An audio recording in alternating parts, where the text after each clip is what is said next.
Hi and welcome back to another Grumpy Rambling. So today I wanted to talk about one of the books that I borrowed from the library recently, and that is Web of Darkness by Bali Rai. I picked this book up on a whim when I was just browsing for something to read, and I read the back cover and I liked what I read. So on the back cover it says, "How many friends do you have online? Do you know who they really are? Lily needs someone to confide in more than ever before, as a spate of apparent suicide rocks her school and her group of mates. Benedict, her new online friend, is there for her. Lily finds herself opening up to him, telling him things she wouldn't tell anybody else. But who is Benedict really? A dark thriller that will have you wondering if there is anywhere you can hide." So I don't know if you can see that, but that's what it looks like. As I said, I picked this book up on a whim. It wasn't one that had been recommended to me or that I'd heard of elsewhere and decided that I wanted to try it. And it was the description of the story on the back that got me interested, and I knew it was one that I definitely wanted to give a try. So after reading the book, I wasn't disappointed, although there were a few things I liked about this book, and there was only one slight thing that I would have changed. The book is mostly told from the first-person perspective of a girl called Lily. She's a pupil in a school in England, and as mentioned in the description, one of her friends commits suicide. And at first this is put down to being the result of the girl being bullied online, which probably did contribute to putting her in the mindset of thinking that escaping via death was a viable solution. However, as the book goes on, it becomes apparent that the case isn't quite as simple as that. After the first death, people start turning on each other, asking why did nobody do more to help her. People who had happily bullied her before were expressing shock and dismay that she felt the need to take her own life, which annoys some of the people who aren't prepared to pretend that they don't remember these people making fun of her mercilessly before she died. It's definitely one of those stories that makes me glad I'm no longer at school. In my day, way back when, the internet pretty much didn't exist, not in its current form at least, and it wasn't something that was regularly accessed by school children. Which is not to say that bullying didn't exist in the pre-Arsebook and Twitter days. Of course it did, but you could at least escape from it when you went home. Well, as long as you weren't also suffering there. But you know what I mean. There was a reprieve after you got home. Even if you were isolated, you could at least be isolated in safety. These days, it can follow you home, as this book demonstrates. The first girl to die had suffered for years at the hands of her tormentors, some publicly attacking her, but many doing so online, and eventually she just couldn't take anymore and ended up on a downhill spiral that ended in her death. And the book could just have been about that and still have been an interesting read, but this book is also a thriller with another cautionary message about living our lives in the virtual world. Lily, who is narrating most of the story, has just made a new friend, and I use the word friend loosely here because she doesn't really know who this person is.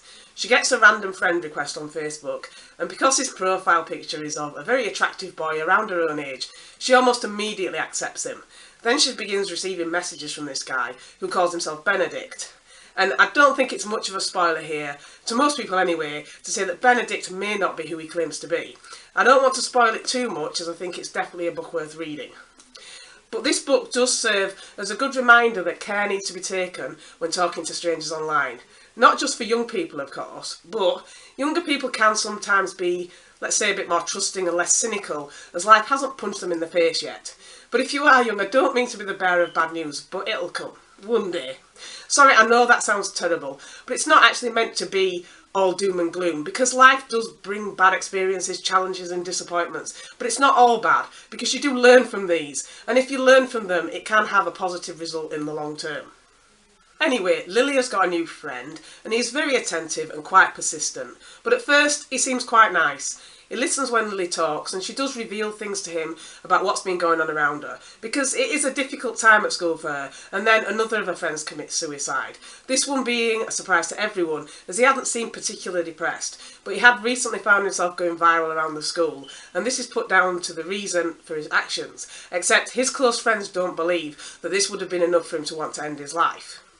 Now, as well as Lily's narrative, throughout the book there are also small snippets told in the third-person perspective of a person who refers to themselves as the Spider, and it's clear that this person is in communication with more than one person at Lily's school. Although it doesn't mention any of the students by name in this person's narrative, instead it refers to them as Girl 1, Girl 2, Boy 1, etc. You can sometimes infer who he is watching or interacting with at certain times. So as time goes on, Lily starts to doubt her new friend and question things that don't seem to add up, but she might have left it too late, and that's where the cautionary tale really kicks in, because initially she had, with hindsight, been way too trusting with this person who she didn't really know, and because she took him on face value, she revealed things to him that even some of her friends didn't know, and now she's risking him using these things against her. So for the plot, I'm going to end it there.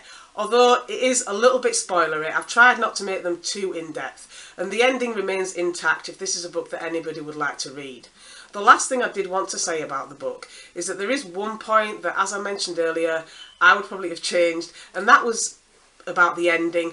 So in the spirit of not spoiling it, I won't say why I would change it, but just that as I read the final scene, I couldn't help thinking to myself, but why didn't you say something? Which is easy to say when it's not happening to you, obviously. But then, it kind of ended without what I would consider a full resolution. And I was thinking, yeah, but what happened after that? And what I mean is, it didn't have to be another 20 chapters in explanation or anything, but even just one of those brief but conclusive epilogues would have done. But it didn't have one, and I guess I'll just have to accept that.